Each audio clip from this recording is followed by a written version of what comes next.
Yo, yo, yo. What is going on? Sean here, once again, for the 33rd episode of Room 9. This is a long and overdue episode. For those of you who've been with us since the beginning, you would remember I started out with a co-host, and we started doing this together. He kind of went on and became doing his own thing in his life, and I'm so pumped to have been able to sit down. We did not have enough time, but it was just awesome to catch up with him and see and hear how great he is doing, Andy Jacobson.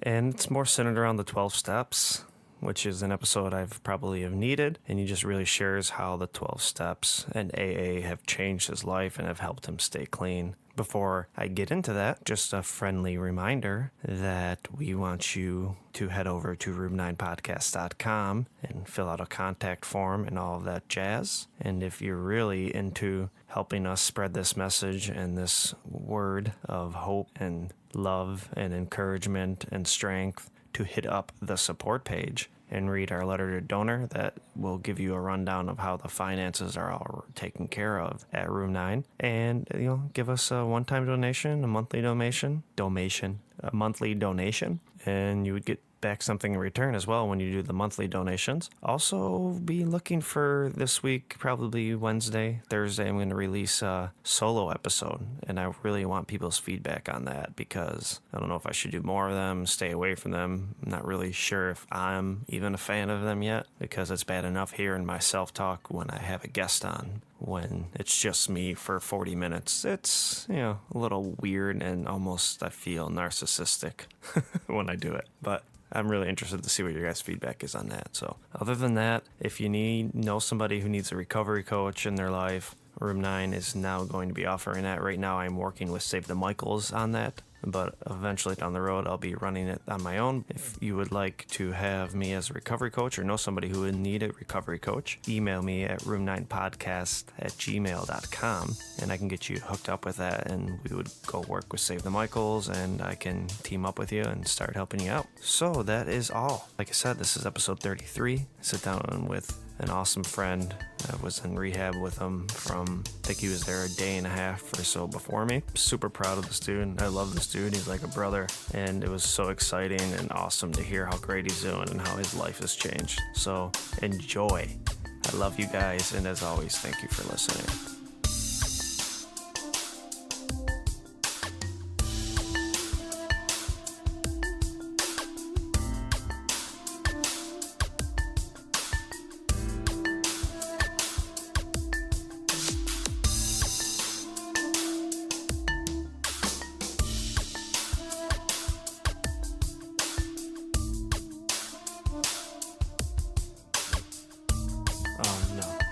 I am thankful to have a friend like you, though.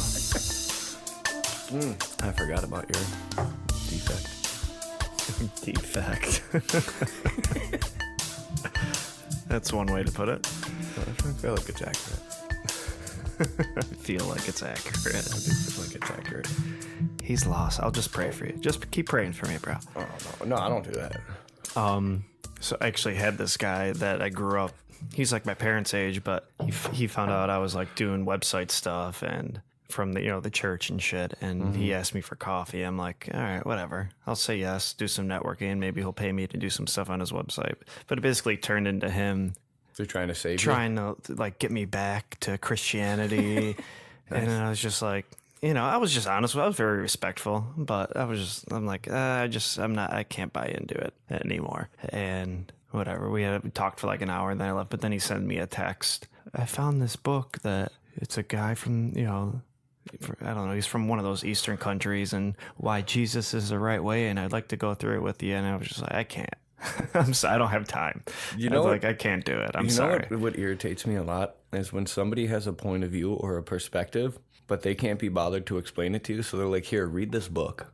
Well, he wanted to read it with me. Okay, well, yeah, I guess I'm not really talking about the same thing. But do you know what I mean? When people are like, no, here's a really good book. And it's always like Eckhart Tolle.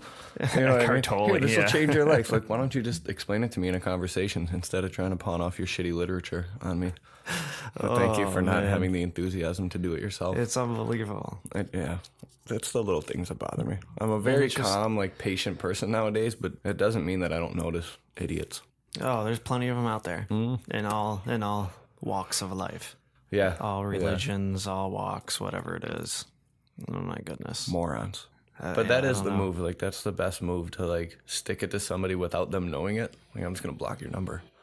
And then, like, you tell them 6 months later, they're like, really? You blocked me? Like, they didn't even know. And it's like, yeah, I'll fucking show you. Yeah, and you showed them. Blocking them on Facebook. Yeah. Like I'm going to harass them or something. Well, I mean, in modern times, that's like the big jab. So defriend somebody or unfriend. I guess so. Is it defriend or unfriend? I think it'd be unfriend, right? Unfriend, yeah. I don't know. Yeah, no, I think it's unfriend. Yeah, I don't know what happened there. I mean, I miss him. I just hope he's all right. I feel like he's just on thin ice I don't want him to he's just spazzing out. I mean, maybe he's just trying to just get his legs back under him as far as like real life shit. You know what I mean? No, he definitely Because like we weren't like that's I think not it's the real stressing world. him out, Like though, being in you know? rehab and going through that process, like that's not you're on a timeout from the real world, and that's like that's a fact. it's what you need. You know what I mean? So it can be I can only speak for myself, but it's a little intimidating at times. No, it is. Yeah, You know it what I mean? definitely Like is. being in the real world and, you know, getting dreams, like to have dreams and stuff. Like it's like I'm working my job now, but I have dreams of like what I want to build my life into. And sometimes like it's scary. You know what I mean? It's scary to think like, am I going to be able to handle that? Like if I actually get what I want and I work towards it and I achieve that goal, like will I be able to handle that level of quote unquote like success or whatever you want to call it? Yeah, like it is, yeah. You know what I mean? Like I never wanted kids because I didn't think that I'd be able to handle it. You know, and now I got 2 kids in my life, and it's not that it's like, oh, this is no big deal. Like it's a huge deal. It is. It's a huge deal, but Sacrifice, it's not everything. something that I thought I had in me. I didn't think I had the ability to be patient with putting kids to bed and convincing them to brush their teeth. And like And rinse. Right, and like why can't I draw on my face with a permanent marker? Because you fucking can't. You know what I mean? And that's something I do my best to remember, that like they just don't know. You know what I mean? My whole life, well, not my whole life, but for most of my day, I'm dealing with adults. And not saying that they know the ins and outs of life either, but it's like... No, most of them don't. No, you know what I mean? But like to just, they've had a certain amount of life experience that children just haven't had. You know, that's why you got to teach kids to look both ways before crossing the street. Because if you don't, you'll get waxed by a car. And I mean, adults who have never been hit by a car have like heard of people getting hit by cars. They've seen it on the news or in like, you know, videos and stuff like that. So like they get it, but kids just don't get it. Like there's so many things that they just don't understand. Like It's a lot of responsibility. right, can I have a bagel? We don't have any bagels. Why? Because we don't. Yeah, but I want a bagel. Oh my fucking God. I get that part. I'm hearing what you're saying, but we don't have I know any. you want a bagel. We just don't have any. We just don't have any bagels right now. Can you go get some? No. Yeah. Why? Because because I'm not, you know, because I have to put both of you in car seats, drive to a store that I really don't want to go to. The self-checkout's not going to accept cash, so I'm going to have to go through a line and talk to some moron. And you can't explain that to a 2-year-old who wants a bagel. No, you cannot. So, yeah. Life's definitely different these days. Yeah, something about kids though. I loved sacrificing for my kids, man. At one time, I would say that was like the only thing I was ever good at was being a dad. Now I've had a little paradigm shift in my thinking, and I know that's not true, but I do miss that. I was great at it. Now I'm pretty much not a dad, but. And people always like try to make you feel you're still a dad. Like, no, I'm really not. I mean, I'm sorry. I mean, I don't enjoy saying that, but I'm just not. Well, that's something that I've always loved about you is like your ability to see things realistically without having hurt feeling. Like you might have a hurt feeling over it, but you don't let that dominate the situation and cloud your ability to reason and be logical. Because I mean, like this is the situation. Yeah, there's nothing I can do about it. It is what it is right now, but a lot of people can't do that. They don't want to accept it, and I mean, it doesn't change anything, but it just makes them look like an idiot because they're don't want trying your to feelings hurt and all right. that jazz. Oh my God, and it's like I fucking hate feelings. Like, just shut up about your feelings. Yeah, it is what it is. Yeah, it's. I had that conversation at work not long ago, and the owner of the company was right there too. And I didn't think even what I was saying before I said it, but somebody said something about their feelings or like they feel this and that, and I just looked over and I was like, I don't care about your feelings. And he looked at me and he looked sad. So like I wanted to clear it up and let him know it wasn't personal or directed at him. And I was like, no, I just don't care about feelings in general because they don't accomplish anything. They're nice when they feel nice and they're a burden when they're feeling shitty, but they don't do anything. Like feelings don't get you anywhere. You know what I mean? And maybe that sounds callous and cold, but like... I mean, I think they have some point. I was actually just reading, I just started a new book, and the guy talks about this dude who was like very successful, great family, everything, blah, blah, blah. Long story short, he had a brain tumor on his frontal lobe, and when they took the tumor off, all of a sudden, like, his life started falling apart because they couldn't figure out exactly why, but he would just not go to meetings. Like, he'd miss important meetings because he bought a new stapler. And he like misses like his daughter's baseball game because he watched James Bond marathon, and like eventually his like marriage fell apart. He lost his job. He was living back with his brother, and his brother kept taking him to these doctors. Like, something's wrong with this dude. And the doctor finally found out like he knows logically I should go to my daughter's baseball game even if I don't feel like it. You know, that's what I should do. But he just wouldn't do it. And he ended up like, you know, frontal lobotomies where you stop like having feelings, essentially, like, you know, logically what you should and shouldn't do. Right. And I should go to my daughter's baseball game because I'm her father. But no, I don't really. Yeah, whatever. I'm just going to sit here. Yeah. And like you kind of lose your reason. He could talk about the consequences of it. Like, I knew I should be there, but just didn't. This is what I wanted to do. And it's very Goldfinger bizarre. was on. Because I'm for the most part, I feel like feelings get in the way of a lot of thinking. I mean, of course they serve a purpose. You know what I mean? Like, the way I feel about these kids is what inspires me to make them dinner. Sacrifice. You know, and stuff like that. Like, I'm not like cold-blooded or have like a black heart. Or a sociopath. But just when it comes to like real life stuff. You know what I mean? Like, was it not yesterday? I think it was yesterday. We had to switch out a hot water tank in this lady's house, and we were there later than usual work hours. We ended up leaving at like 6 or 6:30 or 7 or something like that, later in the day. But we had to get the job done because she needed hot water. We took out her old tank, so you have to have this thing operating for when she comes home. And I didn't feel like being there. I didn't feel happy. You know what I mean? But it's like great. In that scenario, like, my feelings really didn't matter because she hired us to do a job, and that's just what it is. So that's what I mean, like, as far as like feelings and stuff like that. And it's just like when you don't, well, I don't like this food, you know, like, that doesn't make me feel happy. Well, you need food to live. So it might not be your favorite right now, but fucking eat it. You know what I mean? But like, yeah, so stuff like that is where I think that feelings are just like retarded. You know, they can be and they can make you make very poor decisions. Right. Like, I was I think it was Warren Buffett was talking about like why so many people fail in like financial markets and this and that. He's like, they invest off of emotion. You know, there's a product that they think is amazing, and so they invest in it, and it's like, well, you're not investing with your brain, you're investing with your heart and your feelings and stuff like that. Like, and so that's, you know, often can really like, what's going on over there? The cat's being an idiot. Being a cat. Pretty much. But yeah, I get what you're saying. You see what I mean? I like, do. they get in the way of logic a lot. They most certainly do. But it's, you know, you got to find that, I don't want to call it a middle ground because I don't really know where on the scale B word? it would. I'm not going to use that word. But it's like, I don't know where on the scale it would fit, so I can't say it's a middle ground. But like, there has to be that like ratio of, you know what I mean? Because you don't want to be a complete sociopath and make everything based off of logic, because then how cold is your life going to be? You know what I mean? Sometimes you have to make a bad decision in, you know, on feelings or whatever. Like, you calling to work on an important day because you just want to lay in bed with your girlfriend. You know what I mean? And that's just, things like that should be a part of your life, as long as it's not over the top, running rampant and like dictating your day to day. Because it's very, out of a 30-day month, maybe 3 days I wake up and I'm like, fuck, I want to go to work. Yeah, that's pretty rare. And it's like, I love my job, and by the time I get there and stuff, I'm never regretting going in. But it's like, when I wake up, like, I don't want to wake up and make coffee, you know what I mean, and get ready to go. But like, that's just what it is.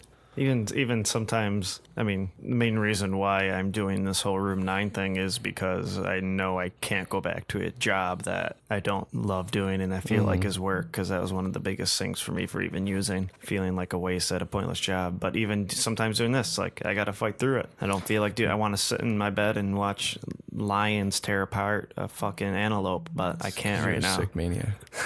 That's why. I have to get up and do some editing, or my least favorite thing, social media stuff, and which is the most time consuming thing you have to do. But yeah, you if know, you want to achieve your goal or whatever it is that you're shooting for, I mean, there's going to be things Doesn't matter that, what are, you do. that are uncomfortable. And it's like, if I don't know, if it wasn't hard, then, you know, everybody would do it. I know it's a cliche, you know, but then, that's true. Yeah. well, then what's the point in striving? What's the point of like working through difficult shit, whatever it may be, a workout or a diet? We're constantly doing things. That's a great example.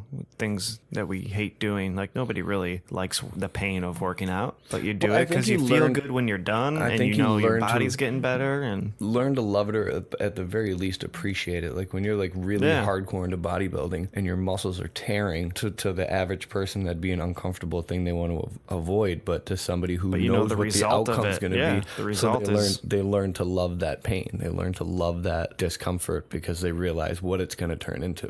You know what I mean? Like if you are a candy fanatic and you're forcing yourself to eat salads, like you're going to learn to love it because you're going to get the outcome that you want. You're going to lose the weight that you want to lose, or whatever thing you might be trying to get to. So, like you said, like social media, it's vital. If you're going to be in media and you're going to be in trying to promote and like the arts and entertainment industry, well, I mean, social media is part of everything now, even in just like straight business. Literally. Like every business pizzerias. Right, yeah. Everybody has a Facebook page. You know, I have a construction company that I work for. We have a Facebook page. And it's like, it's part of networking now, just like billboards were back in the day. You know what I mean? This is like it's the new avenue to getting your name out there, regardless of what it is. Keep seeing advertisements for the digital billboards, and you can get your thing up there. I was like, that'd be cool to have the Room 9 logo. It would be cool. I'm sure it's a waste of money, though. How many people are really going to like go listen to your podcast after driving down stuck on the 190 in traffic? So I saw this interesting billboard. Yeah, it was like 3 lines in a circle above it. Right, yeah. Like, I'm not a heroin addict, but I'm interested about it. You know, it's funny. When I was a kid, and there's really no rhyme or reason to this, but when I was a kid, I was like, I want my own billboard. Not to advertise anything, but just 2 like thumbs up. Yeah, just a picture of me, and it just says Andy. And I was like, what's that all about? Nothing. It's just me. I wish I had money. Yeah, when I make it, I'm gonna do that. You're just gonna, and I'm not gonna tell you though. That one picture of you in my parents' yard with your shirt off and the cigarette and the sunglasses is gonna be on a billboard. That'd be amazing. Andy. I looked good in that picture. I looked very feminine, but good. Oh, that's a great classic picture. Yeah, dude, I'd make such a shitty rich person because I would do things like that. Just billboards. That's why I would never have any money. I would have a truck that I would get designed just to piss people off, like drive on city streets in a monster truck just to be like, oh, this fucking asshole. It's a loading zone. You can't park there. Tow it. I'm rich. Tow it. I don't care. I'll just go buy a new one on my way. Walk home. Just like obnoxious stuff. I seen this. There was an article. I don't remember what magazine I read it in or whatever. But it was this big business guy. He was from India, but he like lived in New York and had offices like all over the world or whatever. And he had this Ferrari, and he parked it in a tow-away zone. And he went and like, hey, I don't know if he walked into the building that he was in front of and said, hey, there's somebody parked in your loading zone or whatever. So anyways, they come and tow it, and then take it to the impound or whatever. And he comes like 3 or 4 weeks later, whatever the duration of time was. And it cost him like $400 or something for the tow and the impound and this and that. And he's talking to the guy and he says, you know, like he did it on purpose. I'm like, why? He was like, well, because to put it in storage was $1,200. So I just had you guys hold it. And it's like, what an obnoxious piece of shit businessman thing to do, but smart. That's super he smart. He saved a ton of money, and like he went on his vacation and his car was okay instead of paying to put it in like a storage lot. That's great. Yeah, just that's like genius. There's some like, I mean, when people like judge, like I'm not a fan of the Kardashians or the Hiltons or anything like that. Like I don't hate them, but I don't follow them. And it's like people like they judge that, and it's like, oh, look at these, you know, bastards, like yuppies. $10,000 bottle of champagne that they spray around. Or when Justin Bieber was getting in trouble for like whipping his like $400,000 Lamborghini around like city streets at like 200 miles an hour. It's like, what would you do if you were 19 and had $400 million or whatever it was that he had? So much money. Yeah, just things like that. Like everybody would do it. Like everybody would do it. And the ones who it's like, well, this rich person doesn't. Well, they just don't do it in front of you. You know what I mean? What are you, just up on like the lifestyles of the wealthy? You just like, follow them all around. You just know what they're doing. Like I can only imagine the sick shit that rich people are into. I don't fucking know. This is going south. It totally is. This is going south. We'll have to swing it to actually 12 steps because that's what I really wanted to talk to you about. because I have found I do not have, obviously it hasn't been my thing, so it's not something that's been like the topic. I mean, really probably since you've been on it in the beginning with co-hosting with me, probably the last time 12 steps has been like brought up to at least decent length of conversation. And I was like, that's why I wanted you on here, and I haven't talked to you forever. And I was like, well, I can find out where you're at on your steps, what you're doing. Are you still with the AA depth and weight? Yeah. Still going there? Well, I should have been there tonight, but I was babysitting. But yeah, more or less, I'm not the most active, but I'm not like the most inactive either, as far as like people. Well, you work 60 hours a week, so I work a lot, and I mean, just when you get sober, it's like AA is still a very big part of my life. God's the center of my life. But then it's like, okay, so I got sober, I'm out of the rehab, I'm out of this house, and I went to the Oxford house, and now I'm like officially out in the real world. I'm working, I've got a family now. And so it's like having God the center of my world. So I go to God with all my questions, and it's like, does God want me to only dwell at meetings and not do anything else? Because it's like now that I've been freed of that insanity and I'm not living that life anymore, now I can be useful to God. And so it's like, where does God want me useful? Well, I can help at work. You know what I mean? I can be of service to my boss. I can be of service to these kids, being nice out in the community and stuff. Like it's an all-encompassing thing to all aspects of your life. I can't really remember where I was going with that. Classic Andy line. But I guess I was kind of going on to like, as I went from, 7 meetings a week down to like 2 or so. You know what I mean? And I've had conversations with people saying, like, that's not enough and you need to be doing more of this. But it's like everybody who goes through AA, like the whole point is like, you have a sponsor, you do the steps and you get well. And now you start sponsoring people and walking them through the same. Are you sponsoring people? Technically, I'm still sponsoring a couple guys, but I haven't heard from them in a while, so I don't really know where they're at or what they're doing. But Are you sponsoring that Kevin kid? Kyle. It was Kyle. Okay, Kevin. Yeah. Somebody else was sponsoring Kevin that I knew. But yeah, it's basically, I don't know, like going through the steps and taking that avenue to sobriety and recovery has given me the ability to be a productive person in the world. And not just productive in the sense of like making money, paying bills, but just like giving something to society, offering something to the world. If it's just holding doors, kindness, whatever it may be, you know what I mean? Being polite to people who like I don't necessarily have to be polite to. Like I don't have to be nice to the person at 7-Eleven. I don't like shower them with compliments or hold like long conversations, but just common pleasantries, normal like niceness or whatever. That's something that I definitely got brought out of me by going through the steps. You know what I mean? And it's what was coming through my head when you were saying, like, I haven't had anybody like 12-step oriented on this podcast. Like, it seems to me like AA was like the original way to get sober. Like, there was a couple groups before that sort of fell apart. But AA, pretty much. What was that? The 30s? Like I think early 30s, and then I think 35 is when the book came out, and it actually became like an official thing. But like people are afraid of AA. People who want to get sober, it's like, well, I went to meetings, it doesn't work. Well, I mean, did you really do it though? Like going to meetings is not... People do say that shit about anything, like even meditation, whatever. I tried meditating twice, so it doesn't work for me. Right. Well, I did a push-up once, and I'm not a bodybuilder, so it's horseshit. Like no, it's something that you have to literally give your entire self to, your entire life. And that statement right there, I feel like can be intimidating because it's hard to explain exactly what that means until you go through the process wholeheartedly, fully willing, and like letting go of all past reservations of what you want your life to be. And like what comes out on the other side is that you realize that it's like it's my new way of life. And it's not that I lose all of me, because that's something I had a conversation with a guy when I was like halfway through the steps, and we were talking about like the outcome and what it's going to be. And I was like, like I don't really want to be this like totally lucid, spiritual, just puddle of a person who's just like everything is okay. And a lot of people go into that thinking that's what they have to do. Right. And I think everybody has like their preconceived notion of what it is, or maybe they don't. I don't know. But I'm sure some people do. Yeah, I think you can't help but have that. But what kind of going into anything. Right. Well, yeah, if you're like unfamiliar with it because you just haven't done it. But what this guy said to me, he was just like, okay, look at it like this. Because again, everything God-centered. And he's like, God gave you a personality.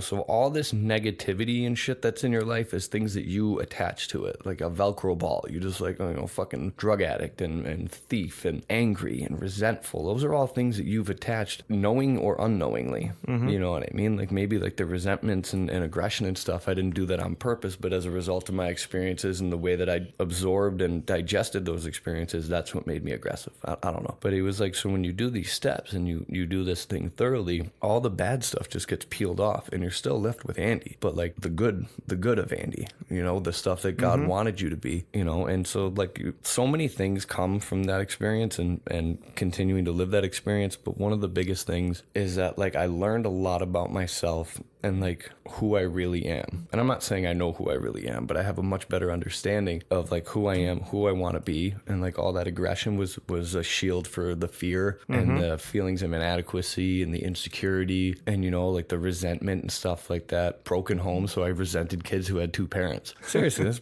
pussy. Two parents. Yeah, what do you guys sit down to dinner together? They're still together. Right. And, you know, but it was out of jealousy, you know, and I don't think that I'm wrong for developing in that manner, because when you're young, especially when you're young, you don't have no say in it. You don't understand what's going on. You don't understand that you're absorbing your environment. You know what I mean? Like when you're a kid, you're just clueless. Everything is la la la. Like you have to, like everything has to be explained to you, and like those things weren't explained thoroughly. And it's like, who would really even think to do that? And who would understand it too at a young age? Yeah. Right, exactly. So even if somebody tried to explain to you the dynamics of a divorce, are you really gonna understand both sides and be like, no, you guys made the right call.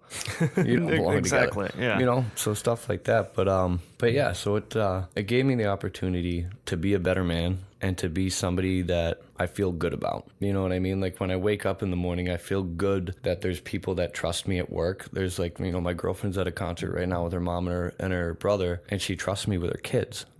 That's huge. And she's like an amazing mother. She's very protective. Like her kids are her world. So that means a lot. Like that speaks volumes because I didn't ask like, hey, can I watch your kids go to this concert? Like this is just like, she asked me if I would mind. And I said, of course not. Like I love these kids. And that's something that I never thought I had inside me, because it's like I knew I was selfish. There was no gray area on that. You know what I mean? Like I knew that I was selfish, but I had that twisted in my head to where like it's not like I'm selfish, but I'm driven and I'm motivated. And once I get all the things that I want, it'll benefit other people too. So it was kind of like a lie that I told myself. But like no, it would never be enough. Yeah, it would never be enough, even if I became, because I always wanted to do charitable acts, and I thought I was a great person for thinking about doing the charitable. It was like, man, you're a good dude. You're awesome for thinking about that. If you won the Powerball, you would give away cars to single moms. You would buy people groceries. Like you'd go into Wegmans and be like, everybody who cashes out in the next hour, it's on me. You know, That's things great. like that. And I would pat myself in the back for it. I never did it. You know, I never acted on any of these wonderful ideas, but I was just like, man, what a good human being I am for thinking about it. Just thinking about it. If I won the lottery, I would give somebody a car. Right.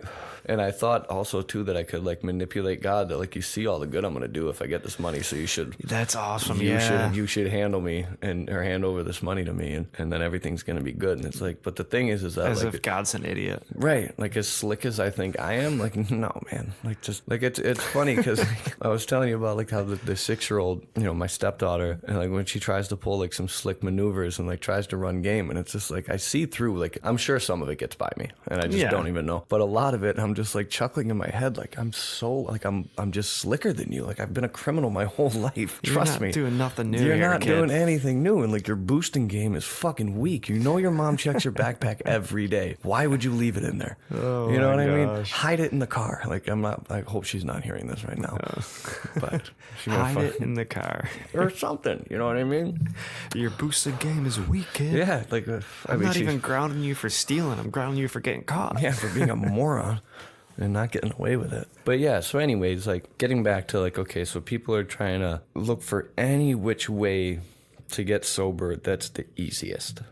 You know, and it says that in the preamble. They try to take the shortcuts or just the more comfortable way. It's like, I'll do it for the long haul if it's not that difficult. If I don't have to face the things that terrify me. And I don't have to look into my past. Right. And when you do the steps, like it involves your past, but it's not so much looking into your past. It's more looking into yourself and who you really are. You know, like everybody, you hear this big fear surrounding the 4th step. Which is the resentments. It's your resentment. There's like a few parts to it, right? There's a few parts to it, and It's funny because the resentment is, I feel like that's a way that sponsors trick their sponsees into getting the paperwork going, because that's the fourth step is a lot of writing. And it's like you get to write down all your resentments. And in my head, I'm just like, yeah, fuck these people. Let me remember how much I hate them for what they've done. And it's not that, though, because what it is, so you write out what the resentment was. And then once you get all that written out, then they tell you the next part. It's like, okay, now what was your role in that? And it's like, okay, it's like some of them, it's like it's easy to see. Like, you know, was I selfish in this? Was I dishonest, jealous, like whatever? But in some scenarios, like where you have a resentment against, like here, I'll give an example. The lady who molested me when I was 4. What's my role in that? How do I find my role in that? And some of the direction that was given to me is like, if you're stuck on something, stop, put your pen down, and just pray and say, God, show me the truth you want me to see. So I did that, and I was like, whoa. It dawned on me the way that I've treated all these girlfriends. Like because there was so much fear in that situation when she was doing what she was doing to me. And so that carried on to where I wasn't like at face, I don't know if this is going to make any sense, but like at face value, disrespectful or mean to my girlfriend. Like I'd be a great boyfriend, but then when they weren't around, it was like cheating, drugs, stealing from them, like all these like just a totally different life. Yeah, horrible things that I'm doing to them, but I wouldn't do it to their face. You know what I mean? And so it's like that experience, my role came in later on in life. From that experience From when you that were experience, 4. right. So what was my role in that? And that's what I wrote down. And I was dishonest in that. I was selfish in that. And so now you have this list of character defects because you go back through these when you wrote out your resentments and what your role was or whatever. So now you see these patterns start coming out. And like I was dishonest. It was like a huge one. Fear was a huge one. And like so you just kind of seen it. You see the over patterns. And over again throughout. So now you're getting your list. Yeah, now you're getting your list of defects together. And then oh my God, I'm fucking up here. So and then okay, then you go into your sex inventory, and it's basically however your sponsor makes you do it, but it's supposed to be like very thorough. Like everybody that you can remember, you got to write a thing about like how did you act in that relationship, even if it was a one night stand. If you remember her by name, write it out, and then you start to see the defects in your sex life and how you carried on there, and then. What would be an example of like a defect in the sex life? Being unfaithful. Okay. You know like what I mean? Infidelity. And were you cheating on all these girls? So like then that was a pattern for me. I cheated on every girlfriend I've ever had. I was disrespectful to the one night stands. You know what I mean? Very degrading sometimes. I was never like Wipe yourself off. Well, like, yeah, whatever. Money's on the table. I'm not a hooker. Yeah, well, you are today. Anyway. Sorry, keep going. Yeah. This is a serious podcast. And then at the end of that, you write what's called your sex ideal. And it's not just about your sex life. It really should just be called your ideal. But basically, you write down, for me, like if you're a woman, the woman you want to be. If you're a man, the man you want to be. So just the person that you want to be. And I prayed before that too. And it was a pretty incredible thing on that piece of paper. And so now that's what you want to strive for. So then your fifth step, you go through all this with typically a sponsor. So you share with God, yourself, and another human being the exact nature of your wrongs. And then step 6 became entirely ready to have God remove all these defects of character. So it's like now you know what they are. Everything's on Front Street. You got it in bullet form, all of your defects that you can come up with at that time or whatever. And then 7, humbly ask him to remove all these. So that's when your sponsor leaves the room and you just pray and you just God, like take this away from me so I can be useful to you, so I can be what you want me to be, and you can build me into what you want to build me into. And dog, like that was a very profound experience. Like everybody's steps are different. Yeah. Some people have this like fucking like screaming from the mountaintops experience. Other people, it's like a slow progression towards peace and freedom. What was yours like? It was a very calming experience. It was definitely immediate. Like I felt so light and like just the weight was just like lifted a weightless off feeling. Me. Yeah. And I felt safe. I felt so safe. You know what I mean? Because you get in some real nitty gritty stuff. Isn't it crazy how like we're so scared to be vulnerable, even with ourselves sometimes? Absolutely. But when you do it, there's just something, because you're just at the raw, authentic, self. Essentially, that's what it is. Everything is there. There's no more walls up. There's no more. Because even when we're alone, we still try to act like we're tough. Absolutely. We still try to put this facade on like, yeah, I'm a tough guy. Right. And like if I hurt myself at work, like I have this habit, I don't know why, but I hit myself in the shin with my hammer more than I would like to. And whether there's people around or not, it's always the same reaction. Like I don't yell. I just like I keep the yell in because it's like, you're right. You gotta be tough. And even if there's nobody around, it's like, well, I know I'm fucking tough and not a pussy. And it's like, dog, it hurts. It hurts to hit yourself in the shin with anything, let alone the claw side of a hammer. Oof. I still have lumps, even though it's like healed. There's lumps on the bone. Like I almost said I'll let you feel it, but it's just weird. Here, touch it right now. Touch it. But yeah, there is just something so beautiful, and it's a total weightlessness you feel when you just are. There's no more act. Well, and I mean, one of the purposes, I don't know if it's a sole purpose, but one of the purposes of that process is to fully hand your life over to God. And that's like where the vulnerability develops into like a sense of security and well-being, because you know that like in spite of all that I've done and these defects that I once had, I'm in the hands of God. Like I'm walking with God and everything is part of his plan, so I'm safe. So even though I did these things, I'm not doing them anymore, which is beautiful. Like that's a freedom in and of itself. But then to know that like I'm okay, no matter what's happening, I'm okay because I'm in God's hands right now. If it's super uncomfortable, if you find out you get cancer, if you get paralyzed in a car crash, it's hard sometimes to be like, I'm okay because I'm in God's hands, because people think like, why would God do this to me? But like I was saying when we were sitting outside, when I overheard that woman say like, God's plan is none of my business. Like it's none of my business why God had that happen to me, or whatever that may be. But there's a huge, I can't think of the right wording, but there's a great peace in knowing that it's okay, and knowing that God is doing this because he loves me. And it's... Well, you don't have any idea what any situation, what can come from it. And that's why one of the things I always say is when people, because self-pity, I think, totally puts a wall up from you from doing any of those things, from as far as like growing and figuring out what it is you're supposed to get out of this shitty situation you're in, whatever the situation may be. And there's something so awesome about being able to have shitty things happen to you and be like, it's like that story, the we'll see. Yeah, we'll see. Exactly, we'll see yeah. if this is a shitty thing example. or not. It's just, we'll see. We'll find out. And it's crazy when you pay attention and stay out of self-pity, how the fucked up things in your life that happen to you or whatever it may be can become this beautiful, meaningful experience. I was at a big book study. It was down in Connecticut, and they had these like two guys that were like pretty well known in AA, and they came to speak, and they were from different parts of the country. And one of the guys, he did a little, I guess you call it a segment or whatever, on self-pity and how it's just selfishness in its rawest form. Mm-hmm. If you are consumed with self, you will be miserable because you're disconnected. You're disconnected from God. You're disconnected from your fellow people. And if you are selfless, it's impossible to be in self-pity, because how can I be in self-pity when I'm not thinking about me? If I'm thinking about how I can help somebody or do something for somebody or be of service to somebody or be giving of myself, self-pity cannot exist in that realm. It's like oil and water. They cannot coexist. You know what I mean? And if you put them together, they're still completely separate. Yeah, that's beautiful. You know what I mean? Yep. So it's like, that's a cool thing there. And it's like, there's times I'm still human. And whether somebody's an alcoholic, an addict, or has mental health issues, or is, quote unquote normal, you know what I mean? We all have our ups and downs and moments where we kind of feel a little bad for ourselves. And it's just like, oh man, like this situation sucks, but I find it fewer instances of that happening. And when it does happen, I've been blessed with this new perspective, call it an insight if you want, of how to look at that.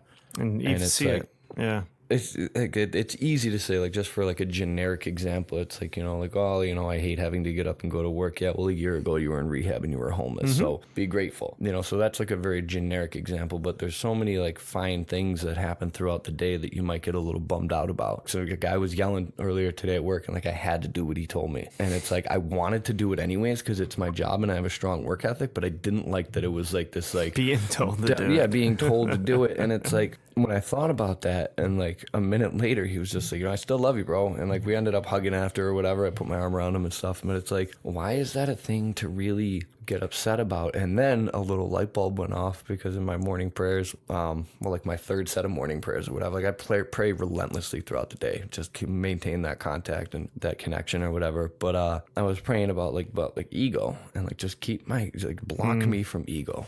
And like, if I'm not noticing what I'm doing, do it for me. You know what I mean? And that's what that is. I mean, when you wanted to do something and then you don't want to do it after somebody tells you to do it, that's totally ego. God walked right in and he's just like, well, you're not noticing this, kiddo, so here you go. Here you go. Here you go, bitch. And then, there was a couple jokes thrown around the job site afterwards because I may or may not have thrown something.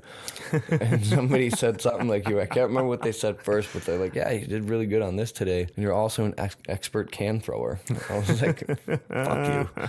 But it's like those beautiful things. And if I just continuously ask God to help me with these things and and I don't ask him to make me into the man that I want to be. I ask him to make me into the person that he wants me to be. And whatever it is, you put it in front of me and I trust you. And if I'm not noticing it and if I'm not doing it, then just do that for me and guide me along the way. And that was just one of a million examples I can give of where God's like, and the more you practice it, like you were saying, like with meditation or working out or whatever, the more you practice it, the more fluid it becomes and the stronger that connection develops. And the more I realize that I can do almost nothing on my own. See, I say almost nothing on my own, whereas people who've practiced this much longer and better than I have would say I can do nothing on my own. Everything is done by God, and I'm just his utensil. I'm just his tool to be used in whichever way he wants me to. You know what I mean? And it almost sickens me when you see these like super spiritual people and their house gets flooded and they don't have insurance. And it's like, okay. It's just stuff. Like, fuck you. It's just stuff. You just bought that couch. Son of a bitch. You're right. And it's like, you don't even have insurance. So like, it's just crazy. And like, it almost sickens me. And that just shows like how spiritually immature I still am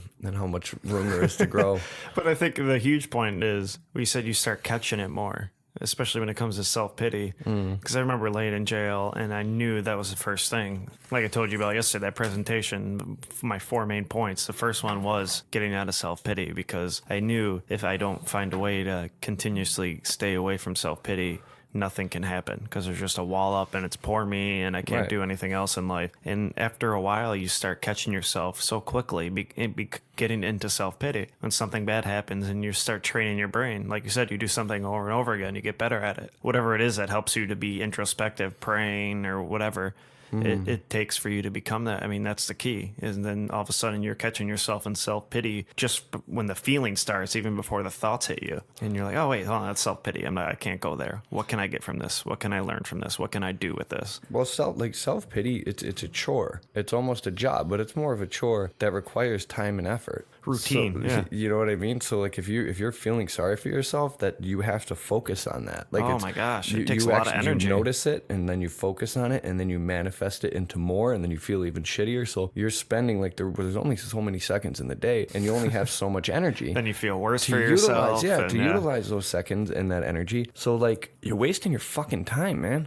Yeah, and like, that's feel why bad people for have yourself all you want. You're only shooting yourself in the foot, dude. Like you're not benefiting your situation. You may think that like, well, no, if I focus on this, then I can figure a way out of it. Or you can just stop being a bitch and stop feeling sorry for your fucking self and utilize your energy and your time more. Put yourself in a position where you won't even really have to feel sorry for yourself, because things are just fucking better. Things are just are. And it's tough. Yeah, it's tough to catch that, especially like depending on where you are in life and your spiritual condition. And I mean, if it's if addiction is something that you're dealing with, it's tough to notice that when you're like in the beginning, like sitting in rehab. It's tough to say like, oh, I shouldn't be feeling sorry for myself because it's only going to hold me back and I should work towards this prosperous future. It's like, no, dog, I just burnt my life to the ground again, and I'm in rehab again, and I'm here on fucking Medicaid again, and like what a loser I am. You know what I mean? So it's tough, yeah. And it's such, especially when you're 30, right? Or at any age, dude. At any age, man. Like it's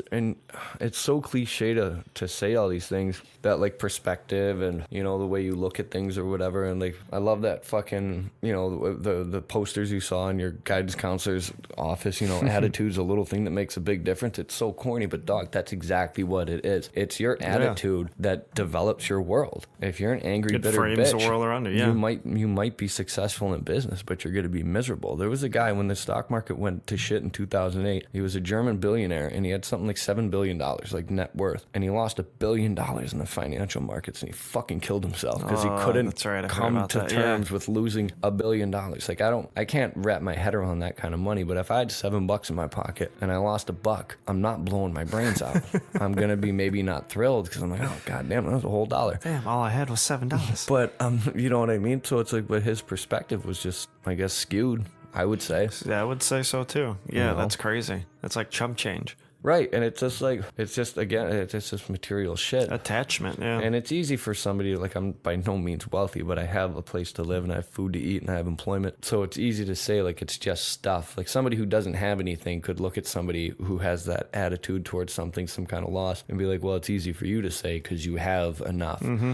And it's like, I don't know, I can't speak for third world countries and stuff, but like, dog, this is America. Even if you have nothing, you have something. Yeah. You know what I mean? Unless you are like, you know, really living on the streets and living that life, but there's still something out there. There's still homeless shelters you can eat at. There's people who walk around handing out food and gloves in the wintertime. You know what I mean? Like, there's still something. And most people, if you genuinely went up to them and said, I'm hungry, can you buy me something to eat, would do it. More often than not, man. Like, you'd be surprised. Cause they might not I've give done you it. Cash on hand. Right. Well, I've done both. I've given out money. I've given food. I mean, and I've also had both given to me. Mm-hmm. The coolest is when they give you some food. They're like, I know you're probably not going to eat this, but here, and then here's $5. Go get one on me. And it's like, sweet, fucking score. I remember that. Some dude was trying to sell me some shoes the other day, and I was just like, you know, he went on this elaborate, so he was obviously lying about the bus, and because all of a sudden he had his nephew's shoes he could sell too. And I'm like, well, if you know, your car broke down and you had to take the bus and blah, blah, blah, whatever. His story was a bunch of bullshit. I was like, here's $10. Don't overdose. I was like, don't kill yourself. Yeah. I feel bad.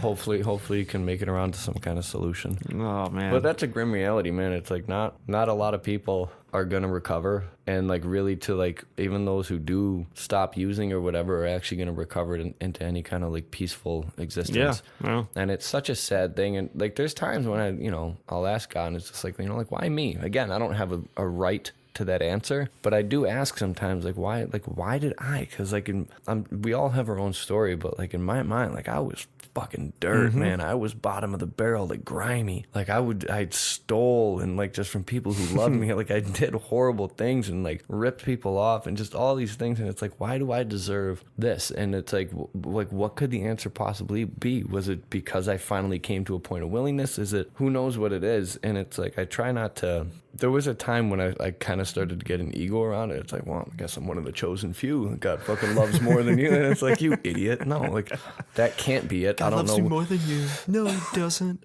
I don't know what it is, but like, that can't be it. It's an amazing thing, man. It's crazy. Like when they say, like, you're literally back from the gates of hell. And it's so true. Yeah. So true. I know. I love seeing you like this, dude. It's peaceful, Makes man. me happy. Yeah. Thank you. Yeah, no, we're both doing very well. One nipple. That's another thing, man. You just went through a little cancer thing. Is that all gone, or what's going on with that? Yeah, I think it's gone. It was, but it still blows my mind. Like breast cancer. Yeah, that's awesome. I laughed when I told Christine. She's like, "Why are you laughing at that?" I was like, "Well, it's obviously not funny, but it's funny." It's pretty funny. It's pretty funny because it's like, and then again, this is how like my ego will pop up any chance it gets. So I'm in there. It always does. I'm in there, and she's telling me, like, the doctor is telling me, what the deal is, and she's like, you have this breast cancer, and it's a rare form of breast cancer. And it's like breast cancer in men is super rare, and then you have this super rare like kind of breast cancer. And I'm just like, man, I get the exclusive shit. Like this is dope. Of course I do. Why wouldn't it? Don't give me some run of the mill bullshit cancer. I'm not having no testicular cancer. Right. I want the Dom Perignon cancer of fucking cancer. I want that like. Not only do I have breast cancer, I'm a dude. It's rare breast cancer. Exactly. I want that like royalty kind of cancer. But anyways, yeah, and it just blew my mind because like, I've smoked probably 14 truckloads of cigarettes in my life. Pounds and pounds of drugs and booze, like just, I mean, we're talking like distilleries of booze have gone through my system. And then it's breast cancer that I get. Like, what the fucking curveball is that? That's awesome. But again, fortunately, we live in America and they cut that shit out. And now I got a pretty sweet scar. You do? And I'm missing a nipple.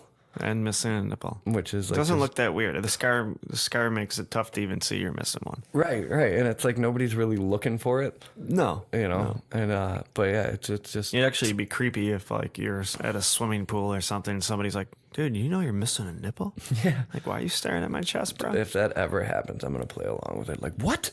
What the fuck? What Everybody out of the pool. Nobody move. Nobody move. We're looking for a nipple.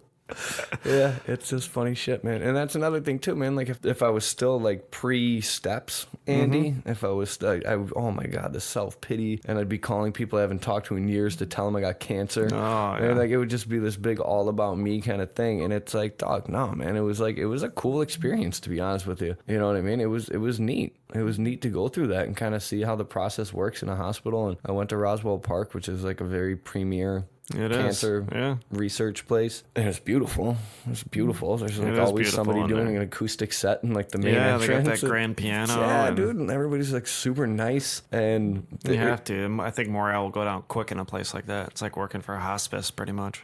Yeah, you know what I mean? But when you're surrounded by death, it's like you got to do something to try to keep it up. But it's like when I found out, like the day that I found, because it was totally by luck too. It was totally by luck because I had this lump that was not cancer, and the doctor was like, yeah, it's not cancer, but we're just going to cut it out anyways. And I was like, yeah, cool, go ahead. So they cut it out, and then when I went for a follow-up, which I wasn't going to go to, but I only went because it was at 2:30 on a Friday, and I was like, I don't want to work a full day. So I was like, I got to go to the doctor. And then they tell me, and I'm just like, you got to be kidding me. So then I'm driving back to the shop because I had a work truck that I had to drop off after. And like shit was just kind of like starting to hit me. And then fortunately I had God to lean on. You know what I mean? Because that's just where my mindset is now. And it was the craziest thing, man. Because like after like I was like screaming in the car. I was like screaming at the top of my lungs. That's how I was praying at that particular time. and then I just got like the craziest like sense of calm and warm. And it's like maybe this is a bad example, but it's kind of like these kids nowadays are fucking with Molly. Like it's horse shit. I did E, like pills. Like in the 90s we did E. And like when you take some pills and like they first start kicking in and your skin gets all like washed over, it feels like warm water. That's like the calm that I felt. And then every song on the radio was like you know, like I spent a lot of time on the road and like gypsy kind of lifestyle and Greyhound and stuff, and it's like Wagon Wheel came on and like just all these like fucking I think awesome. Ramblin' Man came on, fucking you know, and it just like all this cool music came on, and I'm just like this isn't by accident, and I'm, you know what I mean, the way that just God just made everything all right in that situation because I did the right thing. I went right to God with it, and I remember like what I'm screaming. I was just like, I don't care what the outcome is. If you want my flesh and you need me to die, that's your plan, whatever it is. Just keep me fucking sober through this. Do not let me make any dumb choices because I can't trust myself right now, because it was some heavy news to get, bro. Hell yeah, dude. Especially you don't know. Yeah, like I didn't know what the outcome was going to be. They didn't know exactly how bad it was, what everything was. Yeah, you know what I mean? So obviously it worked out well. I mean, I guess it worked out well. I don't know. Who knows? Maybe this is good. Maybe it's bad. I don't know. We'll see. There you go. So those little handouts they give you in Horizon Village do get noticed. We read them. But, all right, brother. Well, I wish we had a little longer. I gotta do this stupid job. I can't wait till this is my only job. But we got to do a follow-up on this because I feel like we could go another hour pretty easily. We can do a part 2 or a part 11, whatever. So I love you, dude. I'm glad to see you doing awesome. Yeah, you too, man. As we're sitting here in the dark. Gloomy, hazy smoke. But cool. Fucking right. All right, bro. All right. Later. That's it. That is it. All right, guys. Thank you for listening. Hope you enjoyed that. Like I said, I'm super proud of this dude. I love him. So pumped to see how he has changed from the day that I met him to now. It's amazing. And I hope you guys will continue to show Room 9 your support and your love. Share this on your social media platforms. Tell your friends, tell your neighbors, tell everybody you run into who is struggling, family members, or the people who themselves who are struggling with substance use. Room9podcast.com, contact page, support page is all up there. A new blog is coming out. I promise. I've been saying that and I've not been following through, but that is all actually pretty much well done and complete, so that'll be up by Friday. And look for that bonus episode of just me discussing the 4 main points pretty much of my recovery that has kept me going and kept me strong and at the point where I'm at. So anyway, have a great week, guys. Much love, much appreciation. Thank you for everything you guys do. This is a humbling experience, to say the least. All right. Peace.